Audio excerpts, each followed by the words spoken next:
So yun guys, good day sa inyo. Welcome back ulit sa ating YouTube channel. Ngayong araw may papakita ko sa inyo na in-order ko sa Shopee. At ito yung lagay ng tools na merong gulong guys. Ito kulay pula siya. Ang presyo nga pala nito is sa 1,000 or 900 plus yun. So pakita ko sa inyo paano i-assemble guys. Tara.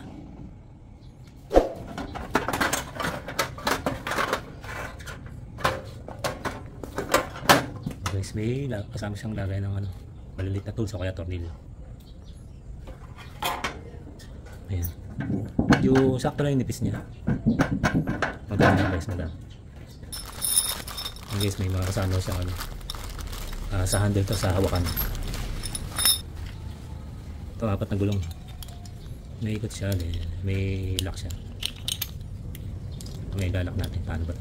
Ayan. Hindi na siya naikot. Pag ginanon mo siya, ayan. So 4 na piraso yan. Bolts. Bolts and nuts. Hindi ko alam kung para saan to. Bali, 3 yung ganito niya guys. 3 lagayan. Ayan. Medyo na-deform lang pero kaya naman yun. So yung pinaka-brace niyan. 4.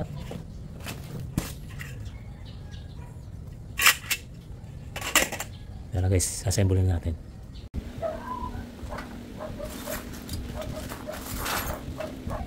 So guys, tatagin mo natin dito sa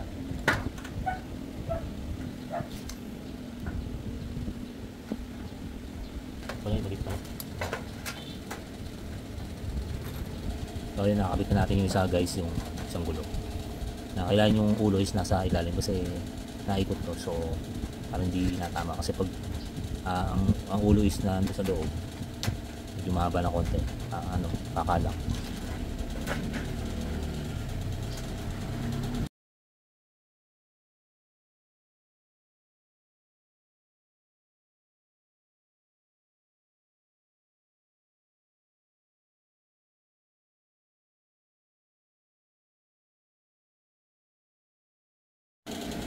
So guys, nakabit na natin yung 4 na gulong.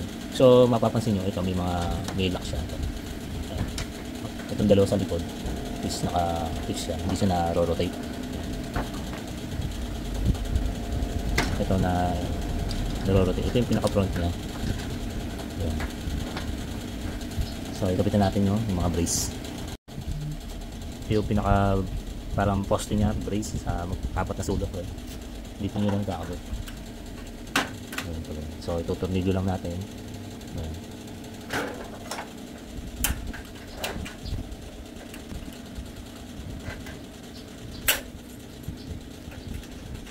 So ganito lang guys. So ganun lang gagawin natin sa 4 na gilid.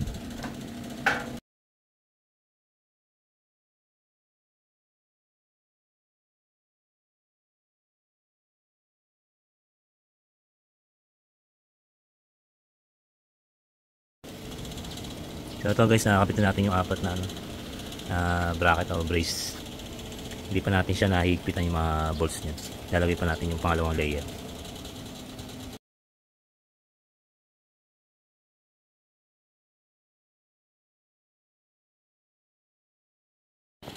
Ayan guys, nakikapitan natin yung pangalawang layer. Susunod naman natin yung pangatlo, yung ibabaw niya.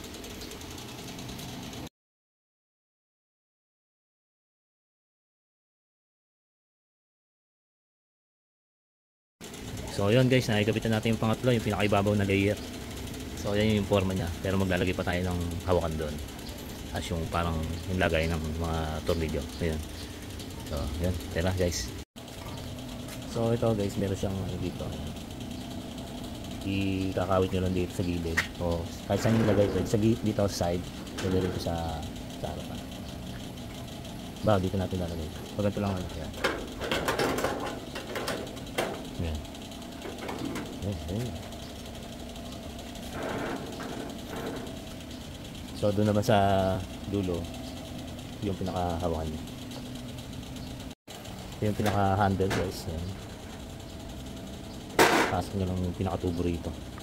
Ayan. Tapos tutornilin natin doon sa dulo.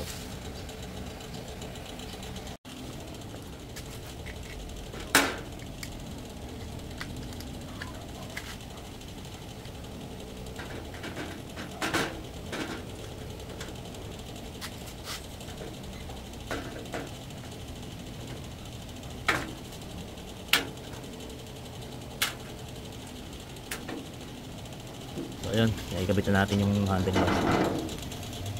Ayan, yan yung forma niya guys.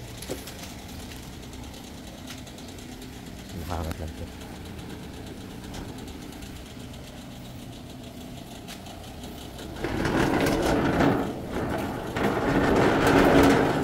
So ito guys, natapos na nating i-assemble yung toolset cart natin. Ayan, yung hawakan. Ito yung lagay ng mga tornilyo, mga socket. Then ito pala yung guys, yung hindi natin nakita, hindi natin na-video. Ito pwedeng lagay ng suksukan ng mga T-wrench yan. So kinabit lang din natin dito. So yan. Kung sa mga gusto magkaroon na, meron naman sa Shopee. So mga parang by order, pero parang mga 4 o 5 days na ship na nila. Ayan, may mga iba-ibang kulay. Then meron silang upgraded na tinatawag, parang may nakakabit pa dyan o dito, parang sabitan ng mga combination wrench. Yan. Itong presyo nito guys, nasa 1,000 lang or 944 yun. Hindi ako nagkakamali. Ayan, medyo magaan lang naman siya. Ayan. Pero sa tingin ko matibay naman guys. Yung gulong nga lang is possible na masira pag mabigat yung mga tools na ilalagay nyo. So yun lang guys. Sana nakatulong yung video na to. At sa mga hindi pa nakasubscribe dyan, subscribe na po. Then pahit na rin yung notification bell para update kayo sa mga videos na gagawin natin, mga tutorial, DIY. So yun lang. Ride safe mga boss. Salamat po.